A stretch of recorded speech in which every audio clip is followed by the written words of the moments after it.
Donald Trump has made going after bad hombres his top priority, and his pressure on cartels is clearly working.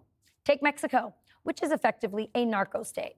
Mexican President Claudia Sheinbaum went from appeasing, enabling, and collaborating with criminal cartels to finally playing ball with the U.S. under extreme political and economic pressure from President Trump.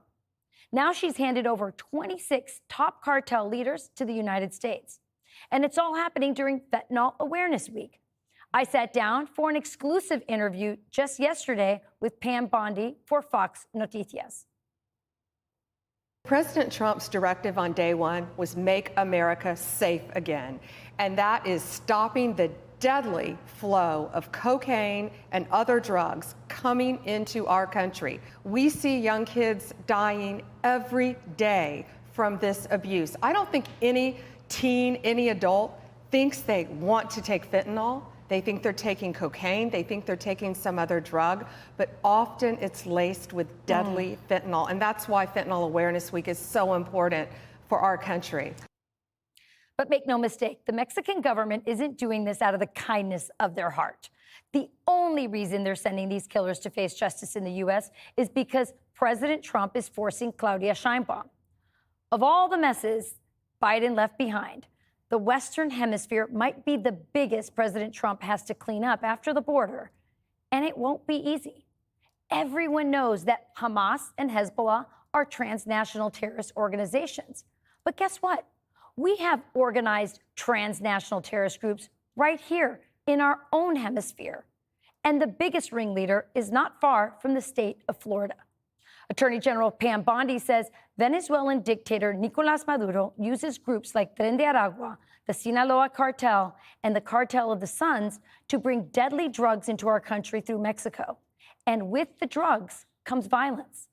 Trump is sending a message to criminals and narco dictators like Nicolas Maduro.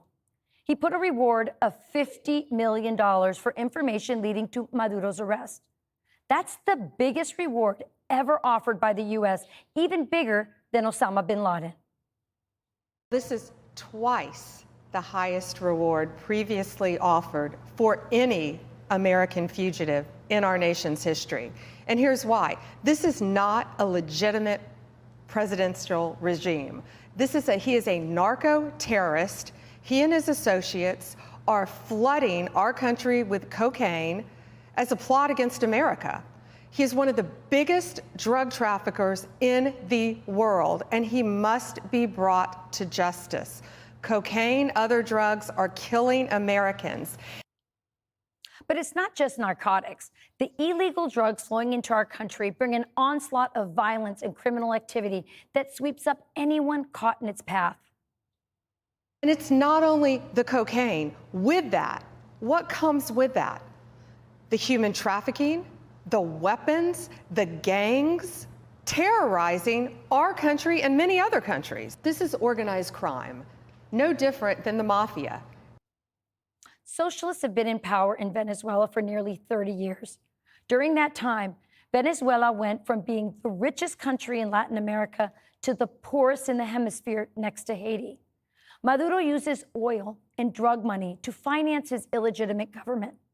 1 year ago, there was a presidential election, and Maduro lost by 70% of the vote.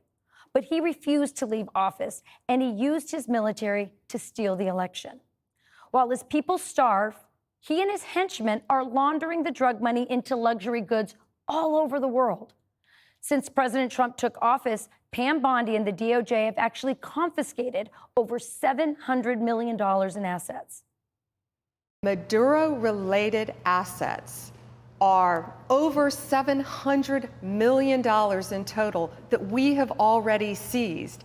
These assets include 2 multi-million-dollar jets, multiple homes, a mansion in the Dominican, multiple multi-million-dollar homes in Florida, a horse farm valued at millions of dollars, cars, 9 vehicles, I believe, wow. Jewelry, millions of dollars in jewelry and cash.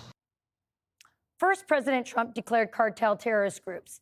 Then he stopped the oil investments from Chevron going to the Maduro regime.